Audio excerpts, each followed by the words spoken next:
Listen up. You're stepping into a world where spoilers don't just lurk in alleys. They're woven into the very fabric of every conversation. You think you're ready, but this isn't just another day at the office. This case, it's a beast. It's got spoilers for the movie 7 that will test your limits, challenge your morals, and haunt your dreams. Welcome to the Force, Detective. Let's see what you're made of.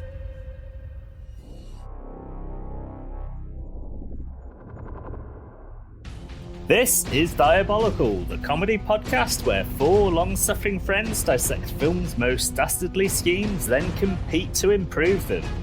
I'm your host, the best, and this week's movie is David Fincher's classic calling card, 7.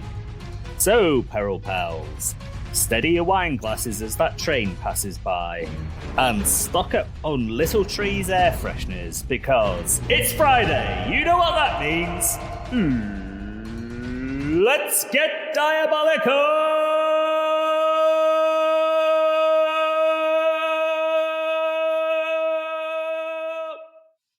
Hello and welcome to this week's pod, wherein these three reprobates and I comprise the panel of peril who will compete to see who can improve the villainous plan of the week the best to earn points for our leaderboard in the show's competitive round. But first, I'd just like you to introduce yourselves and perhaps just tell me what your favourite single-digit number is, please. And let's go alphabetical. Hello, this is Adam, and my favourite single-digit number is 3, I think. Oh, the magic number, very good. I like that it goes into 9 3 times. Oh, divisible, lovely. Qubit, lovely. Oh yeah. Oh. Goes right into 9, doesn't it? Not once, not twice, but thrice. You take that 3 times 9. You take it. Yeah, that's it, exactly. Hi, Ben here. And my favourite single-digit number is 4. Because it goes into 9 twice, but leaves 1 left over. Plus 1. For a little pie. No, it's one left out on its own. Yeah, that's having a disco. And that's the one I spend most time with. I let 9 take care of the other 8. Hey, it's Craig here, and unlike these pussies, I'm not going to avoid the best one. My favourite single-digit number is 7. What are you going to do about it? Yeah, it's the film. Oh, that's very ironic, isn't it? Very it's ironic. Just the truth. Lucky number 7. Sucking up to the best, the best, the best. Yeah, that's it. Oh, my plan. As for me, my favourite single-digit number is, let's say, 5. 7, or 7 if you prefer, was released in 1995, following a tortured development process for screenwriter Andrew Kevin Walker. Forced by the studio to blunt the edges of his screenplay over the course of 13 redrafts, including an alternate, less bleak ending, he would eventually find allies in director David Fincher and star Brad Pitt, who were both drawn to the original vision of a modern hell in an unnamed city. 7 tells the tale of disillusioned Detective Somerset, played by Morgan Freeman, and young idealist Detective Mills, played by Pitt, as they are put on the trail of a killer that they soon discover is dispatching their victims via a 7 deadly sins theme: pride, greed, lust, envy, gluttony, sloth, and wrath. Rather than wait to be caught, the killer, known as John Doe, hands himself over to the police just before the film's final act, in order to fulfill his truly diabolical scheme in a doom-laden finale. 7 was released to a mixed critical reception, with Roger Ebert describing it as intelligent and well-made, whereas Richard Schickel claimed that the script lacks suspense, witty dialogue, or humour essential to this type of film. Nevertheless, its appeal endures to this day, its fans revering the pitch-black tone and plot whilst it sits at 65% on the critics' side of Rotten Tomatoes. But what did the panel think of this week's film? And let's begin with Craig. Well, first of all, let me say that you listeners and my co-hosts are lucky that I didn't get the chance to pick 7, because I certainly would have been calling it 7 and throughout the entire recording, and you would have been bored of it by now. I can only see. And I absolutely refute that it's not witty and humorous. I think it's bleak beyond belief, but it's very funny until it isn't. So I suppose is the way to say it. And I'm sure that we will all have some favourite lines that exemplify the humour. But yeah, I think it's a stone cold classic. I think it's one of Fincher's best. I think it's one of the best serial killer films we've had. There are times in it when the filmmaking is just kind of stunning, but doesn't take you out of it. Some great shots, some really nice cinematography. One of the first films I remember buying on DVD, having seen it a bunch of times on VHS, suddenly it was like watching a new film because the quality of the image, because it's a very darkly lit film, of course. Suddenly I could see things in it that I had literally never seen before just because of the quality. They also redid the colour grade for the DVD, didn't they? Do you remember there's an extra with Fincher describing, particularly during the finale? Right, that's right, yeah. I think it's like a really brave round of brilliant casting. Film magazines and things like that talk a lot about, the casting of Morgan Freeman and Brad Pitt because of the test screening that they did, where a load of old biddies went in expecting it to be like Legends of the Fall and Driving Miss Daisy, and then they were treated to 7. But more than that, I think the casting of kind of Hollywood cutesy power couple, Brad and Gwynnie. Yeah. And Gwyneth Paltrow is excellent in this. But what a choice for them at that point in their career and their relationship. More than ever, watching this time, I really appreciate how brilliantly paced and plotted it is. I was watching the 7 thing unfold and just thinking it was brilliant. It is a little silly and contrived that it takes place over 7 days. I think maybe that's a bit of a fake out at the start. Yeah. Because he's got a week left, hasn't he? That you're lulling people into thinking, it's just 7 days. That's why it's called 7. Right, yeah. I bet that is it, yeah. Other great castings in there as well. R. Leomi, Richard Roundtree, John C. McGinley, California, great name for a character. It was one of my top 10 films of the 90s when I was in the 90s, and it's still kind of firmly in my top 50, I would say. It couldn't be better for what it aims to achieve. It's brilliant. Top 50? You can get bloody all sorts in there. That's a wide range. You've probably got the Care Bears movie in there. Who hasn't? Oh, God.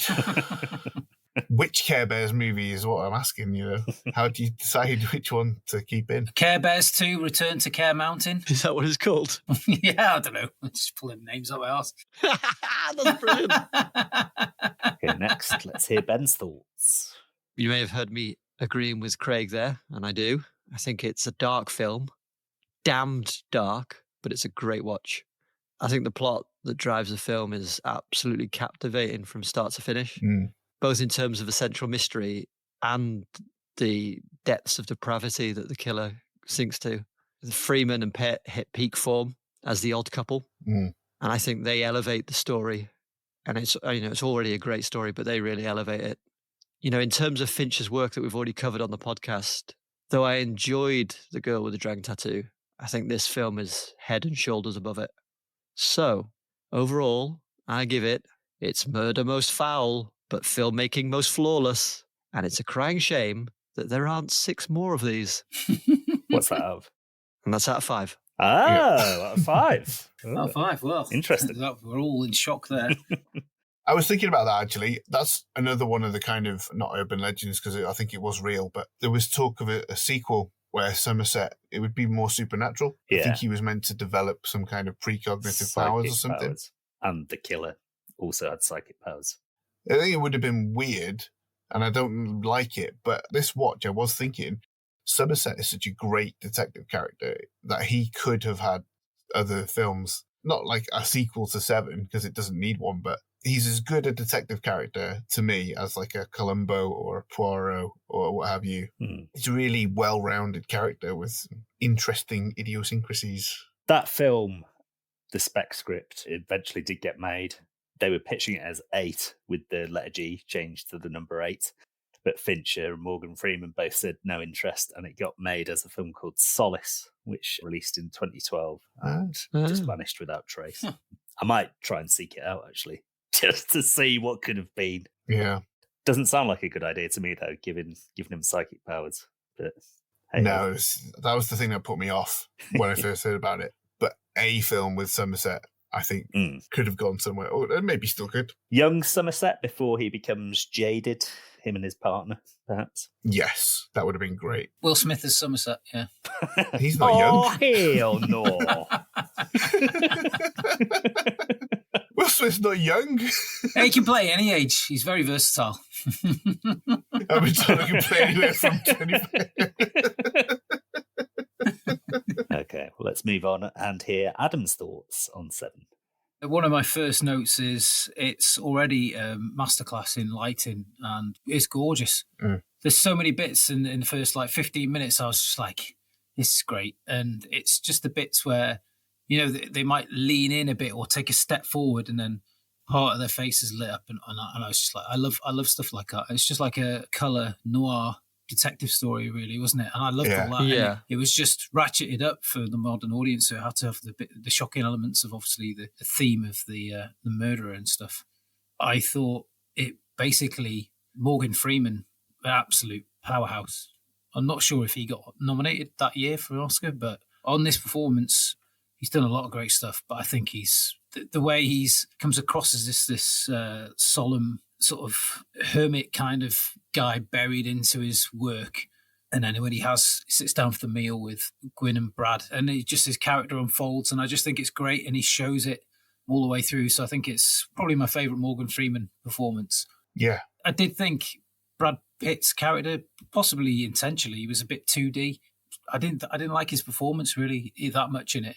But the whole film in general, I just thought was brilliant. It's been ages and ages and ages since I've seen it. So it was like, I knew what the end result was going to be, obviously, because everybody knows. But really enjoyable. Like everybody said, there's loads of good casting choices in this film from people who appear, as character actors throughout the last 20, 25, 30 years. And you just go, oh, yeah. Yeah. Like, what's his name? Leland Orser as the crazy guy in the questioning. And I was like, oh, look at him. I did it. I fucked her. That guy. Yeah, I found him very stressful this time. Yeah, everybody does know the ending, you're right. I'll do the spoiler warning for you now. What's in the box? We shan't tell. Like I said, it's been ages since I've seen it. Really enjoyed this watch. I think it's a modern classic. I think people 50 years from now will be going, let's have a look at a real classic detective film from the 90s. Let's go to 7. I think it'll be top of their list, to be honest. It's interesting that you say it's a modern classic when you consider it's nearly 30 years old. Yeah. When I clocked that today, I was like, oh, Jesus, where's that frigging time gone? Oh, my Lord. Anyway, as for my thoughts on the film, I haven't got a huge amount to add to what the 3 members of the panel have said. Perfect. Except to say that on this watch, I loved how they play Mills and Somerset as opposites for the majority of the film. You've got the kind of, I suppose you'd call it optimism of Mills about how he can make a difference in the city and turn things around versus Somerset's grizzled veteran who's just lost all hope. He's a bit jaded, isn't he? Yeah, completely. Mills being married, Somerset being single, having lost his great love.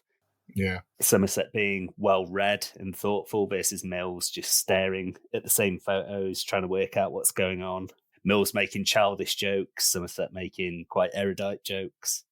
And then, of course, at the end, they almost swap places when Mills becomes Wrath and Somerset's trying to stop him from completing the plan.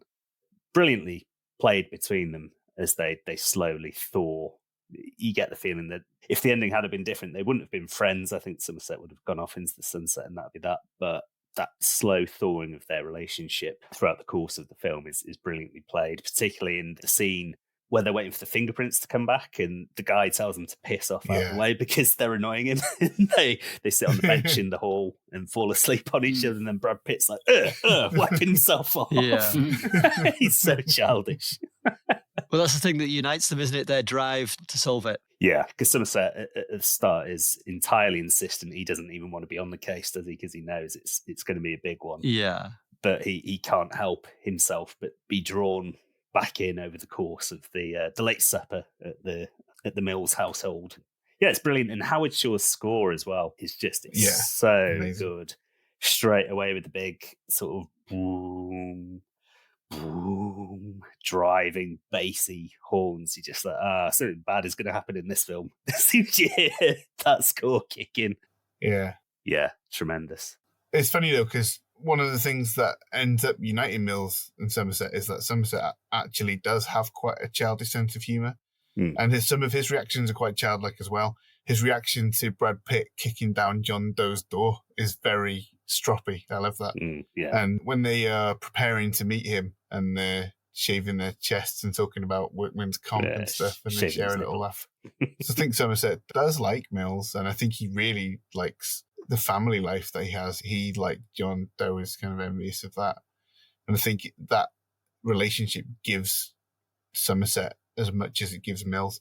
And the other thing is Mills, he recognises Somerset in a way that no one else at the precinct seems to, because he's not well liked, is he, Somerset? No one seems to care for him. He says, whenever anybody spends enough time with me, they tend to find me disagreeable. Yeah, right, yeah.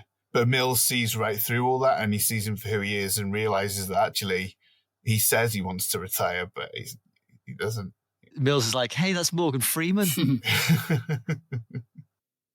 And in terms of the score, like, obviously this is, I believe, the first time Trent Reznor appeared on a Fincher film. You know, that opening title sequence is something else. Yeah. It's incredible. Yeah, it's almost become a lost art.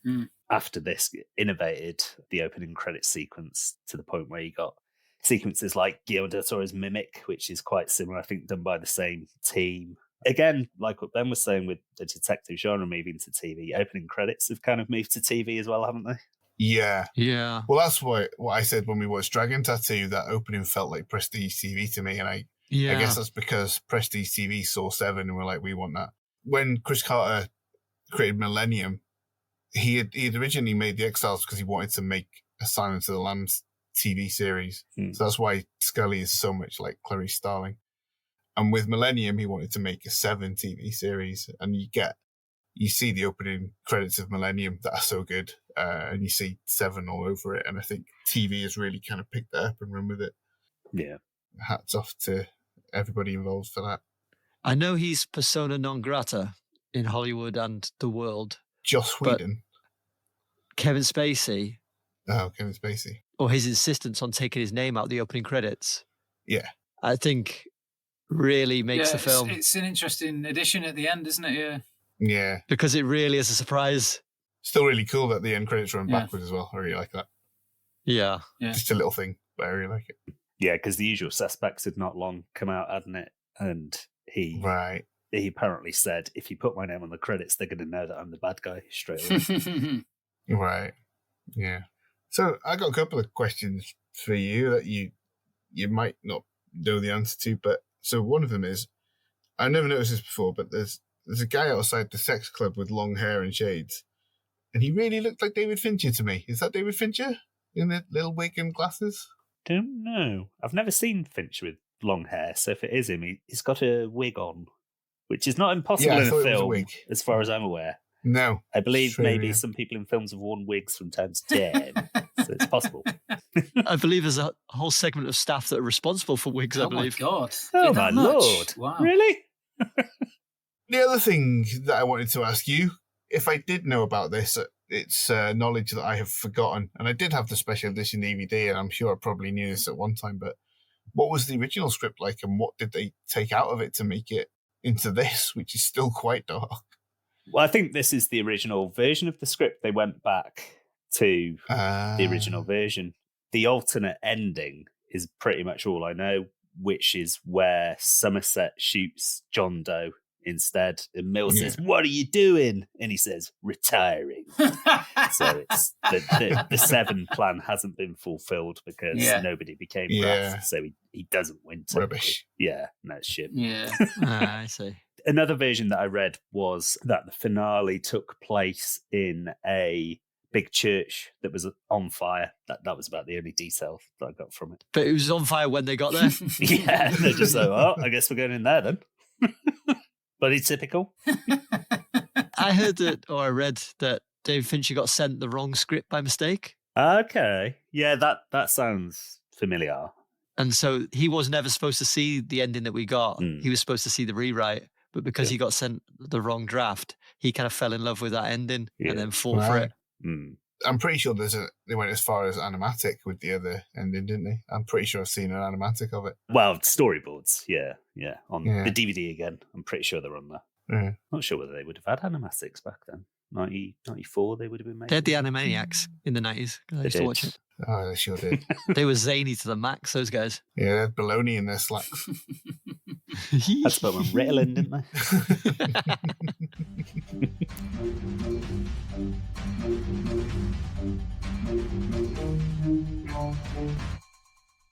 Well then, shall we move along to everybody's favourite sequences? And we'll begin with the man Ben.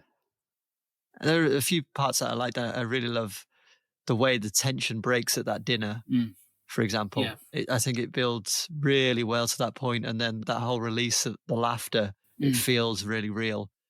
But actually, my favourite aspect of the film was its griminess.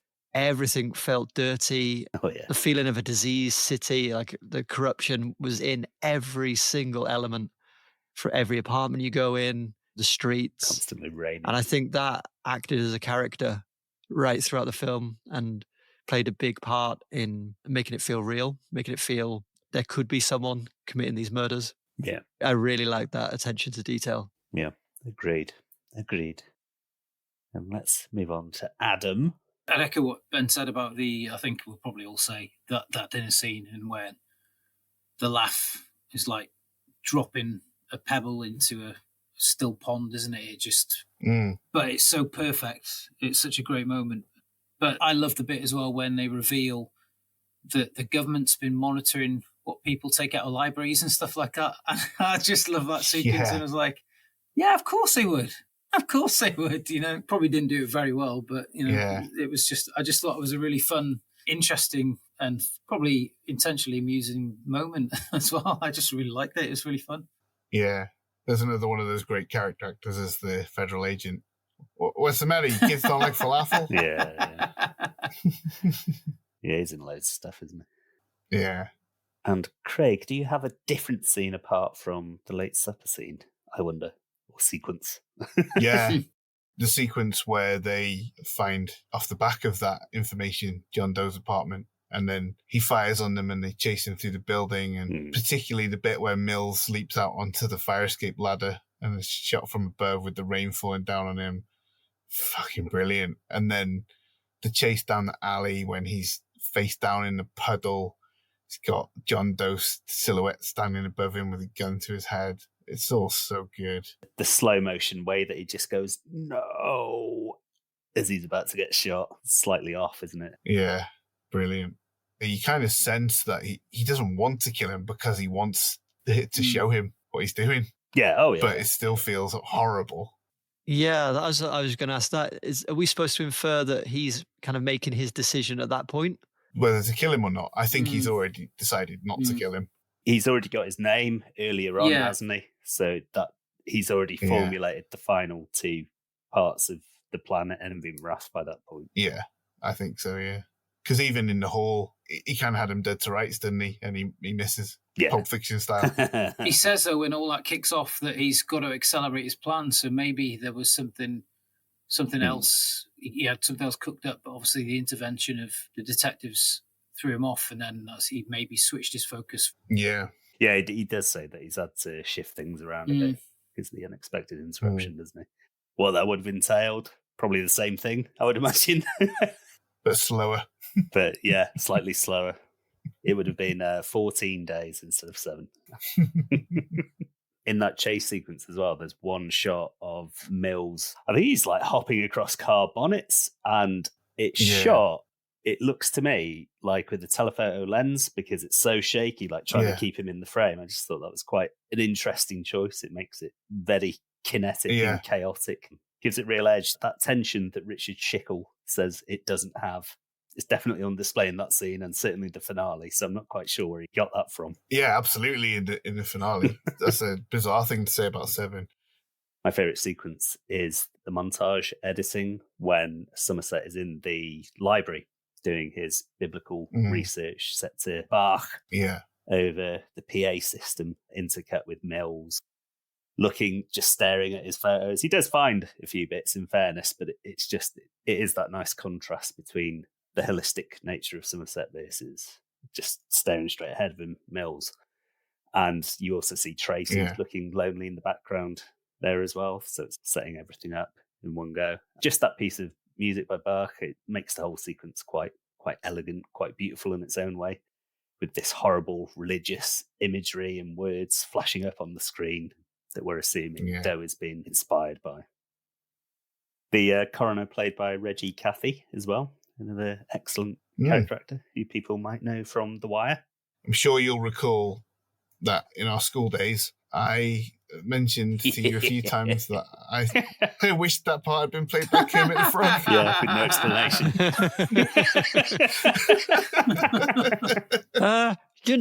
I found the linoleum. Not for laughs, just completely play it straight, but it's Kermit the Frog. Would making a remake of Seven with the Muppets go too far in your eyes? Maybe have Michael Caine play Somerset. You can only have one Muppet in it. That's the deal breaker. One's the magic number. And Fozzie plays Brad Pitt. Fozzie, Brad Pitt. Michael Caine is Somerset. Oh, that'd be beautiful. I'd well watch that. No, I think they have the Count as Somerset. Just laughing at all the clues. Gluttony. At least you can count to 7, I suppose.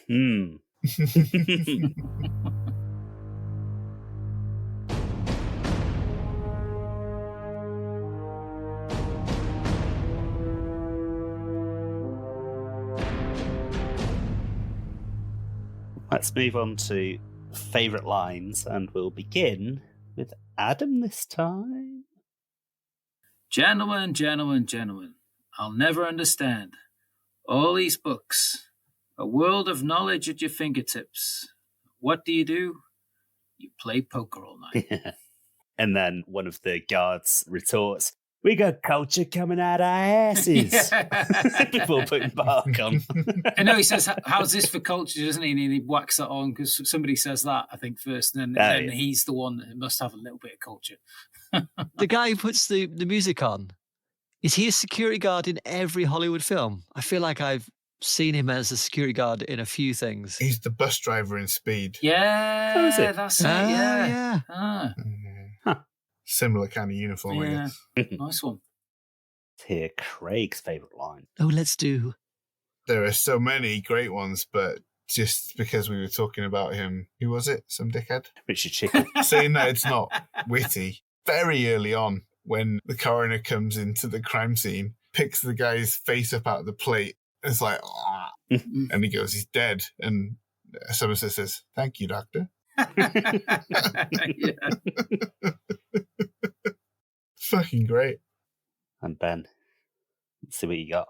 Mine is another moment of humour.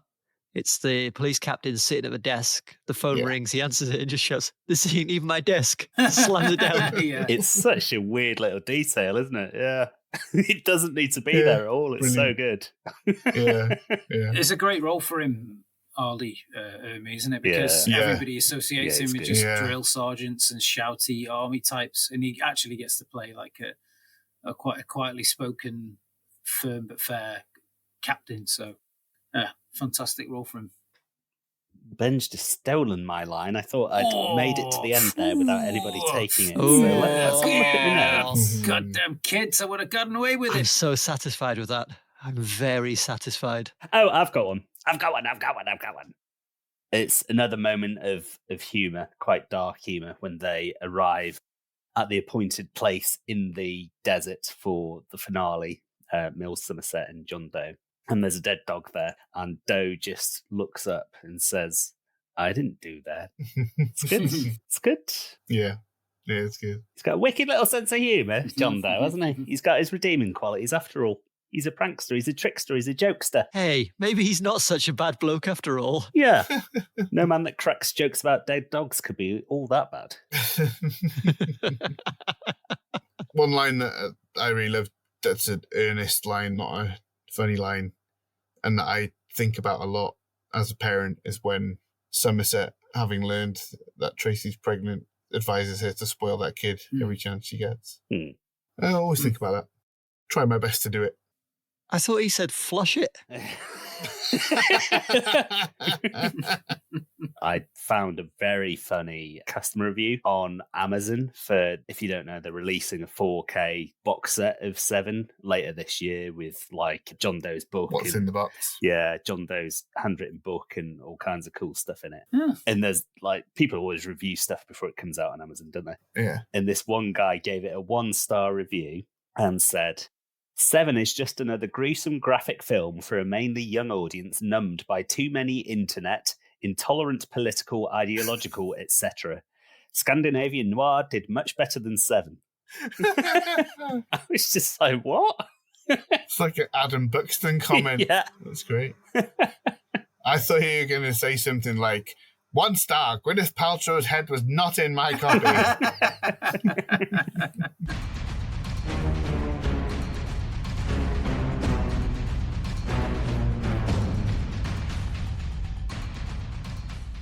In Seven, baldy bum bum baddie religious nut John Doe embarks on a killer spree around his unnamed city based on the Christian Bible's 7 deadly sins.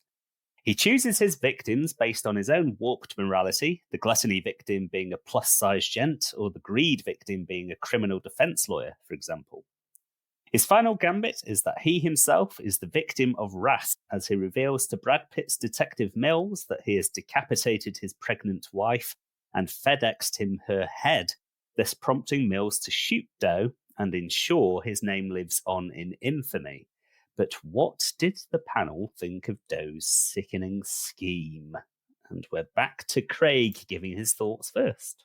Considering how elaborate, theatrical and poetic it is, he pulls it off with aplomb, doesn't he? Very, very well. There are some times when it could have gone south. I'd like to think that if a crazed Kevin Spacey put a knife dildo on the end of my cock and told me to fuck a prostitute to death, that I would simply pass. I'd say no. I'd say thank you, John, but no. It's a lovely offer. That's a hard pass. Yeah. Appreciate where you're coming from. I'd stab him to death with my cock. I'm not going to beat about the bush. I'd Mark Wahlberg him with my cock. Save the day. Quickly turn around and just like slash him. I'd spin to my knees and spin around and whip my dick around and cut his Achilles tendons. Oh. And then as he's going, I go for the package check and I pull his ghoulies down through his body, like with his spine. Easy as that, folks. Easy as that. Well then, next we'll hear Ben's thoughts on John Doe's plan. Well, it has to be one of the best plans that we've had on this podcast so far. It's one of the few that have actually got away with it. And for that reason, hold on to your hats here, guys. John Doe gets 16 dirty, grimy florets of broccoli. Oh, my Lord. Surging to the top of the leaderboard. Yeah. I'd say by at least 2 florets, probably. I think so. I think 13 or 14 is the maximum I've heard before. There's no way of ever knowing, but I think so. And Adam, what did you think of John Doe's plan? If you admire one thing about his plan, it's timing. His timing's absolutely impeccable. He's better than a Michelin star chef, isn't he? Just getting out all his murdering covers, like perfect. What's the Michelin equivalent of murder? 3 stars, Michelin stars, probably, I'd say. 3 Michelin stars, I don't know. There's another record, and it must be Turner for most instant quotes for the episode. Like, as soon as you hear it, you know that has to be the one. It's like a Michelin chef. Bring out his murderous covers. Yeah. It's too good. I couldn't have come up with that if I had a week to think of it. Turner's got the Michelin guide down the side of his toilet. That's what he flicks through. It should have been me, because I do watch quite a lot of Marco Pierre White videos, especially the ones where he makes Gordon Ramsay look a cunt. They're always my favourite ones. Hey, no need to be envious here, Craig. What, of Gordon Ramsay? Of Turner? Oh, right, yeah. No. I'm happy for him. It's all good. As for my thoughts on the plan, it's hard to argue against a villain's plan in a film that they win, as we've seen numerous times before. Yeah. It's exquisitely well thought through, isn't it? As a theme, he's really nailed his theme of religious nut job. He's absolutely gone to town on it. He's ruined it for all the other religious nut jobs. What are they going to do now? Yeah, they're never going to be able to one-up him. The one thing that I really love in his apartment when they raid it is the neon red crucifix on the wall. It's so trashy. Yeah. It's like, what the hell is that? Yeah, it's weird. It's like something a vampire would have if vampires weren't allergic to crucifixes or whatever. Yeah, it's an allergy that they suffer from, isn't it? Severely allergic. They get all itchy. Get yourself an antihistamine, you'll be all right.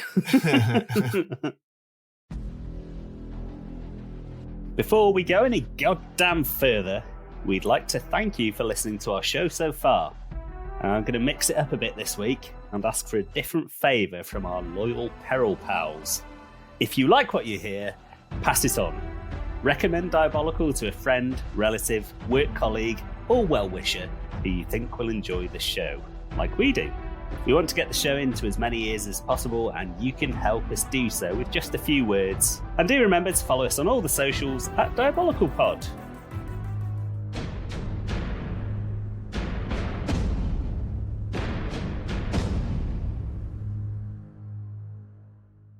Now we've come to the part of the show where the panel of Peril compete for precious Peril points on the Perilous leaderboard. Each member gets 1 vote, which will equal 1 point on the board, but do remember you cannot vote for yourself, you saucy babies. Our task this week is to come up with our own serial killer theme, like John Doe, which will ensure that your crimes are remembered. So, let's do this! We're going to start with Ben.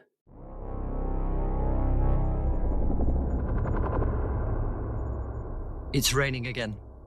Detectives Mills and Somerset pull up outside a house looming at the end of an overgrown driveway. Like all the houses in this impoverished district, its paint is peeling away in long, sorrowful strips. Inside, the air is thick with the scent of mould and decay, the walls stained with the ghosts of water damage. "What are we looking at?" says Mills, adjusting his colourful tie.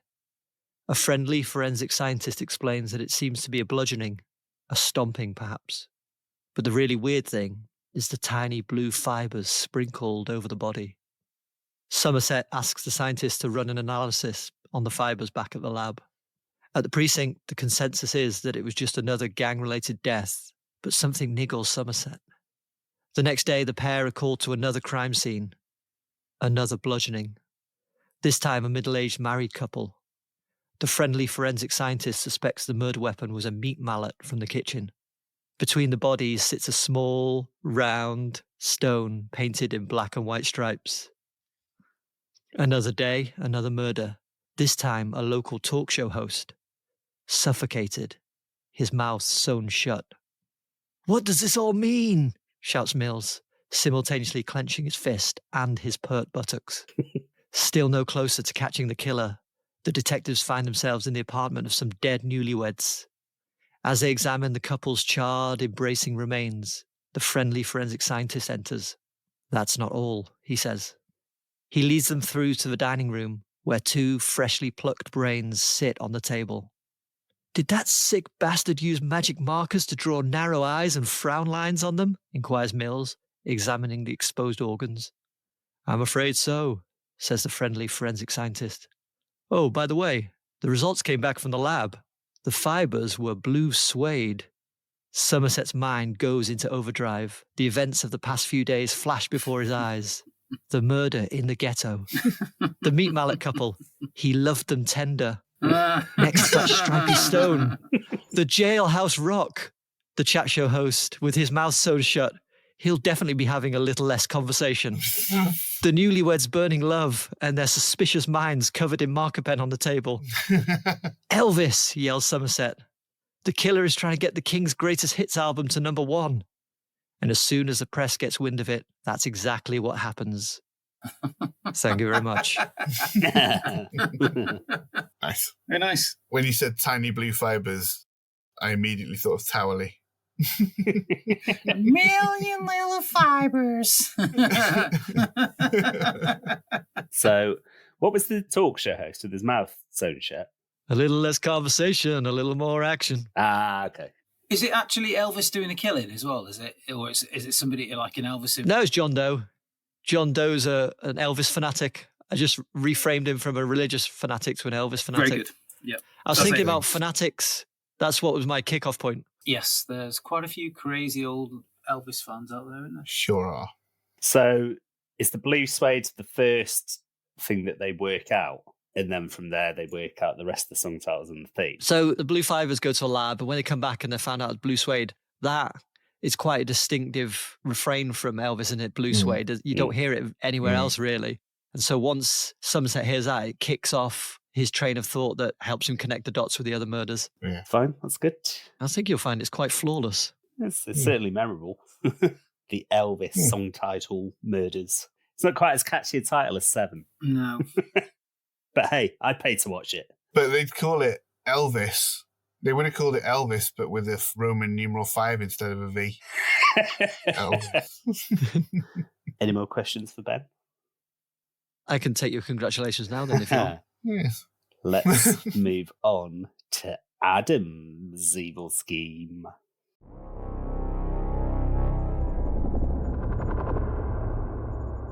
My name is John Doe. I have another moniker that you may be familiar with, the Rainbow Killer. Yes, that's right, the infamous Rainbow Killer, see? You might be asking yourself what my modus operandi was, and how I got away with it all. So, if you could hit pause on your life for a moment, I've got a story that needs a spotlight. You see, back in 1995, things were different. People used typewriters, bought their alcohol almost exclusively from off-license or liquor store, and the same could be said of sweeties or candy. Independent sweet shops were still booming, and their biggest rival was Woolworths and Wilko, who were slowly whittling down some of us. I used to run one of these shops. I used to go into Woolies. I'd piss in the jellied snakes, cola bottles, flying saucers and white mice. I told some of the kids that came into my shop to spread a rumour that those sweets were made of piss. Told them to have a look. Worked like a charm. I digress. One particularly warm but wet spring, every time there was a rainbow in our town, there'd be a murder. Rumour had it that wherever the rainbow's end was, one would find a dead body. You might say that was subjective. Well, that's entirely the point. Wherever I wanted to kill, I would. I would usually sneak up behind them, pushing popping candy into their eyes, often blowing their eyelids clean off, then stuffing marshmallows in their gobs to stop them screaming. Then I'd garrote them with plaited strawberry laces, braided for extra strength and purchase. Later, I'd eat the evidence, or simply get them to try the world's most sour candy, and they'd die in the process. I used to leave sanitized rainbow-colored items, like an empty bag of Skittles, an old Apple Mac, or some rainbow suspenders at the scene in an effort to throw the rozzers off the scent.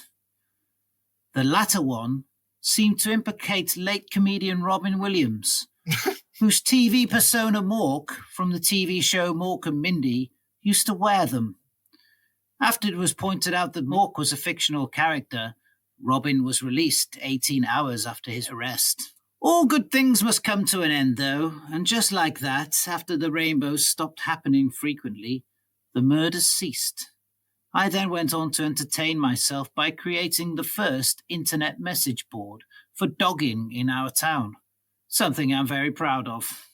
Every now and then, the kids come into my shop, will come in saying someone has been murdered, and if you're out on your own, when there's a rainbow, you better hope you're not at the end of it, even at night, idiots.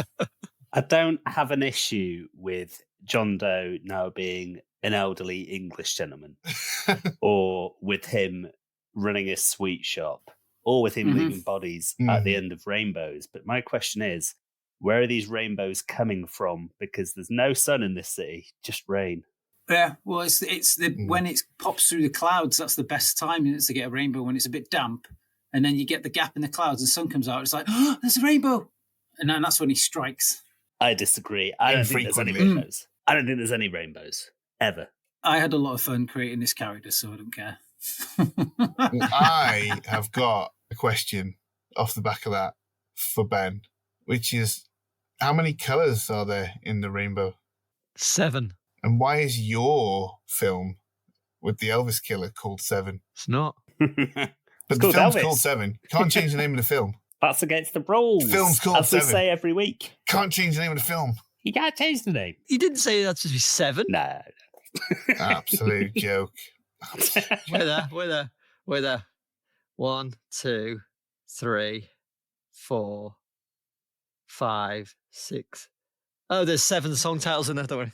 Oh, okay. Just by coincidence. There's not. Fair I think it's 5 or 6. So, I know it's blue suede shoes. Oh, actually, it might be 7. But I didn't intentionally do that. I know that Elvis did release 7 songs, at least. I think minimum. Yeah. 7 or 8, anyway. Yeah. Well, my film's called 4.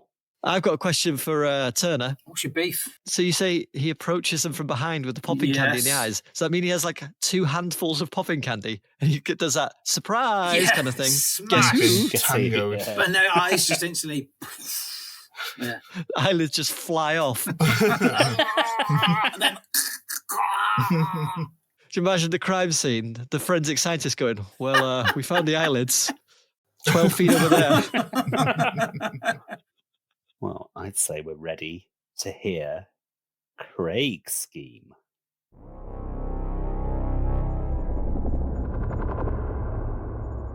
Sunday, a young Chihuahua detective joined the old bloodhound at the cat lady's house this morning.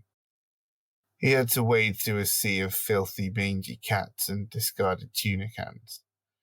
They argued about something, probably about bringing spare batteries for their torches, or why neither of them thought to switch on the light. They don't see my design yet, but they will. I want them to see. The sun casts shadows, but also illuminates. Monday, they discover the body of the temp. This was a person who never stayed in one job, had to stick his dirty little fingers in all the pies, so I turned him into a big job. Stuck his head up his own ass. Ha, ha, ha. He mooned himself.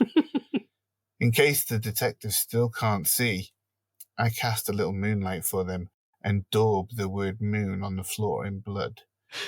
The moon makes no light itself. It only reflects the light of the sun. Tuesday, the old bloodhound has returned to the cat lady's house after seeing the coroner, who by now has explained that she died of mercury poisoning after eating 3 to 5 cans of tuna every day for a week. Her stomach contents also included a fortune cookie telling the detective where to look for my lesson, and he finds the word written with cat shit in the cat litter. Wednesday, they discover the body of the beautiful woman with her arms cut off, my Venus, posed beneath her name, spelled out with arms and bits of arm.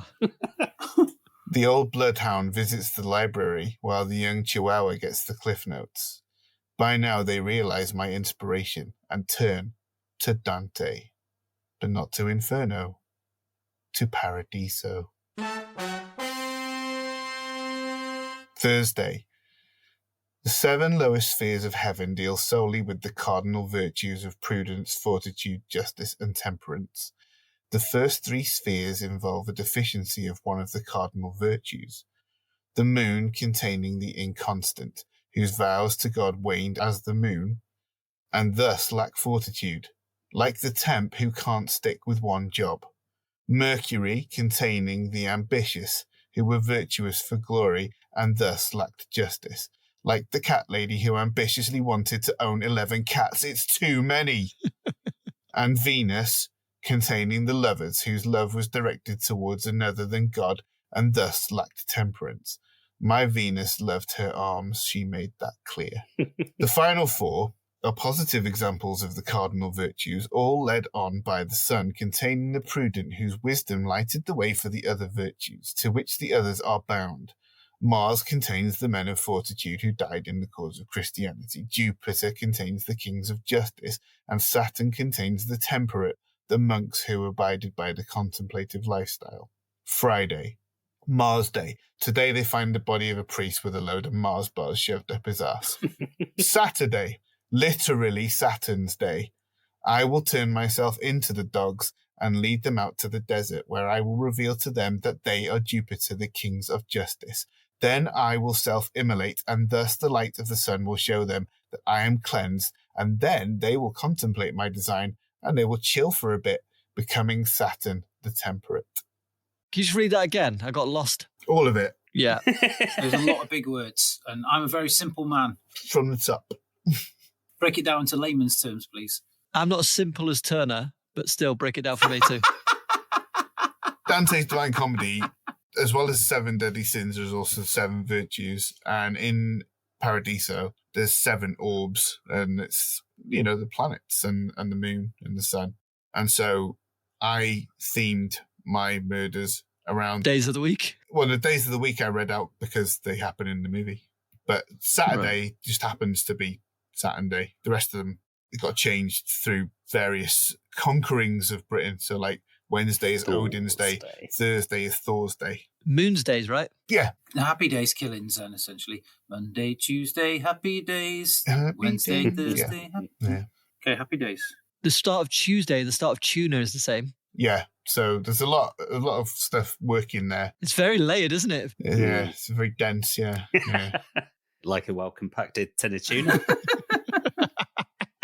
Mercury poisoning. Mars bars up the arse. Yeah. Etc., etc. How is John Doe managing to self-immolate without them stopping him? Well, swallowed some firelighters. Could well have. But he is writing this in his diary before it happens, so we don't know that it works. Oh, okay. But well, you just shot yourself in the foot there. Right, guys, we don't know it works. Keep that in mind when we're voting. I was going to say, I think this episode we're just voting for our favourite serial killer, aren't we, really, essentially? Don't tell me what I'm voting for. That's what I'm voting for anyway. I'm just picking my favourite. I'm voting for Kodos. Hey, wait a minute. Turner, wasn't yours written from the present, reflecting on the past? So yours worked. Yeah, mine worked, yeah. Yeah, mine worked too. Craig, do we know if yours... Oh, we don't know if yours worked. Well, we don't know, but it did. Yeah, we don't know, but for the sake of argument, we're going to say it did. So what's important is whether John Doe believes that his masterpiece was completed.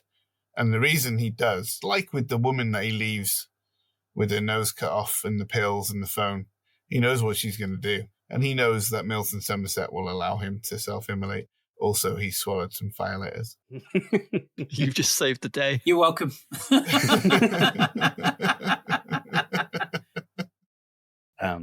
Finally, I will reveal my plan.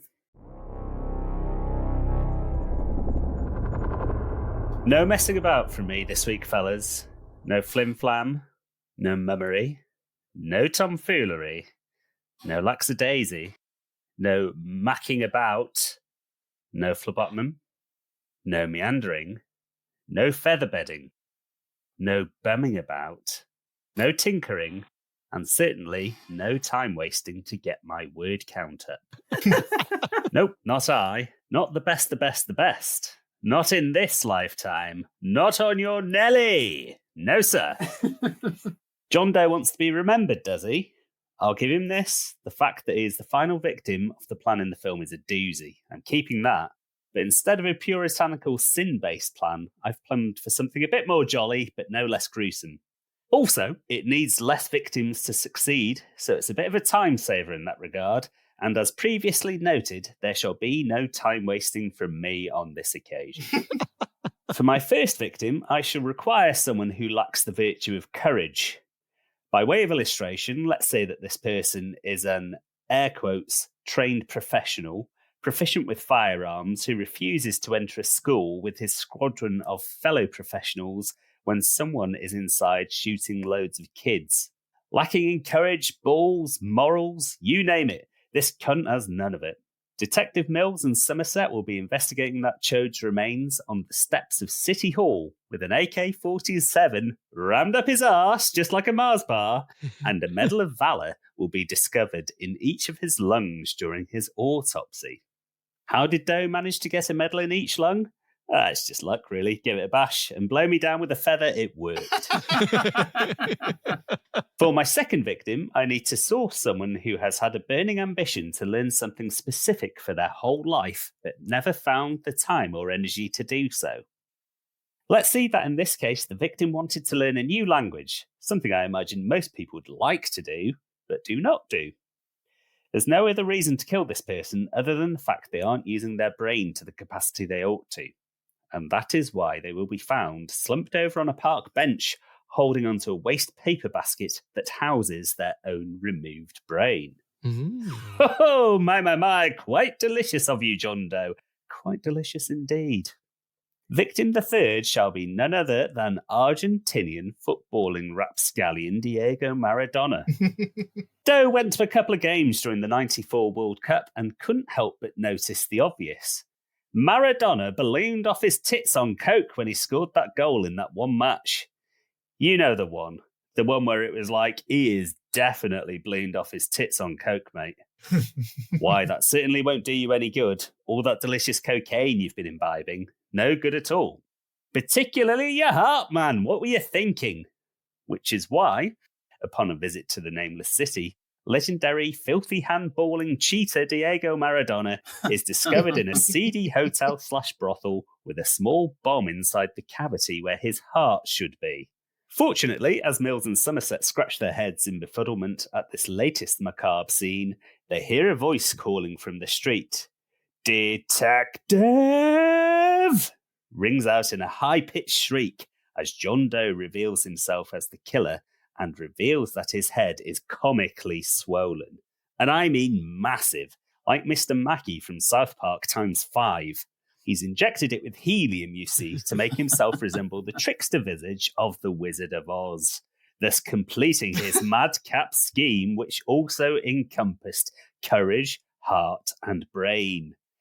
Collapsing dead from blood poisoning immediately after revealing himself to the police, Doe's crimes will never be forgotten, as his motive will never be discovered, and he will be talked about in hushed tones with people saying things like, "What was the deal with that Wizard of Oz killer guy? It was really weird." I think a better Wizard of Oz serial killer would have been like stuffing somebody with straw, wrapping somebody else in aluminium foil, and then getting somebody else eaten by a lion or putting him in a lion suit. Well, maybe you should have written that. Maybe I'll give you the bones of my scheme next time and you can flesh it out for me. One of my early ideas, I was going to do the Three Little Pigs. And that, yeah, my first murder was going to be stuffed with straw, coming out of every orifice. You name it. It's got straw coming out of it. Your cuticles. Penis hole? Oh, yeah, straw. Just one strand. No, got to be three, just to make it a bit painful. Oh. Did anyone get on the Wizard of Oz track before the end there? I certainly didn't until the giant head. No. That's hence my critique, yeah. No, I thought it was quite well done, because the pieces are all there. Especially like that you killed Maradona. You had it coming. What do we all think about who rightfully owns the Falklands while we're talking? Or do you mean Malvinus?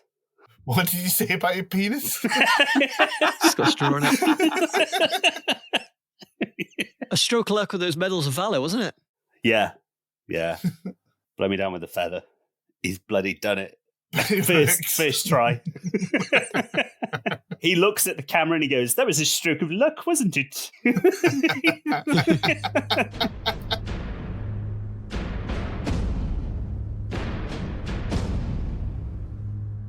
Those plans, if I'm not mistaken, were finger-shavingly diabolical, weren't they? We had Ben's Elvis fanatic plan, Adam's sweetie shop rainbow plan, Craig's 7 virtues plan, and my own Wizard of Oz plan. But there can only be everyone who gets points on the board. So with that, if we could all cast our votes, that would be biblical.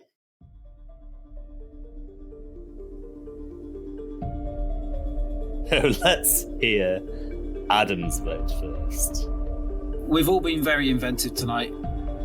I think one was cheekily inventive, and I voted for Ben. Ooh, thanking you. So let's see who Ben voted for. Well, it's going to seem like a mutual hand shandy, but I loved the imagery of the popping candy and the eyelids flying off. So I voted for Adam. Thank I've you. drawn a rainbow and some eyelids flying through the sky. It's like a Beatles song.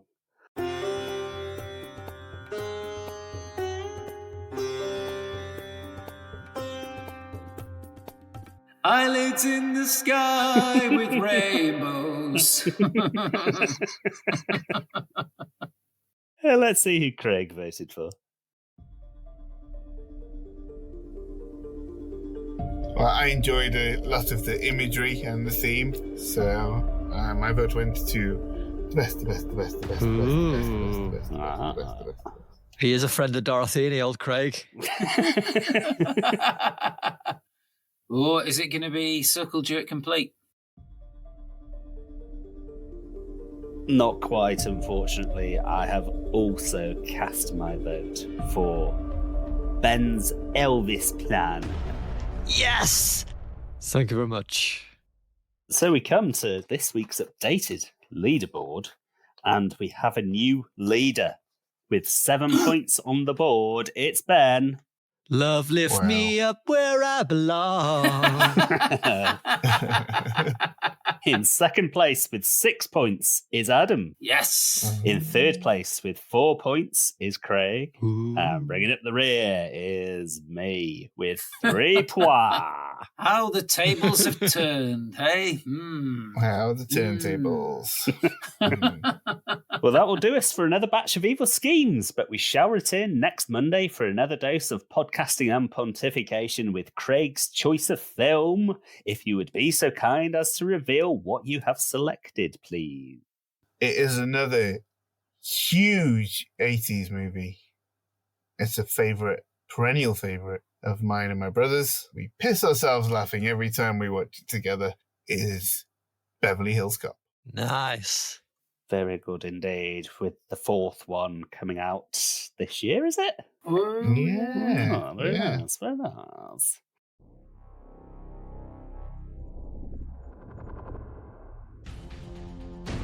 Peril Pals, join us next week as we discuss Axel Foley and whoever the bad guy is in Beverly Hills Cop. Until then, remember, everything will be alright in the end, and if it isn't alright, then it isn't the end.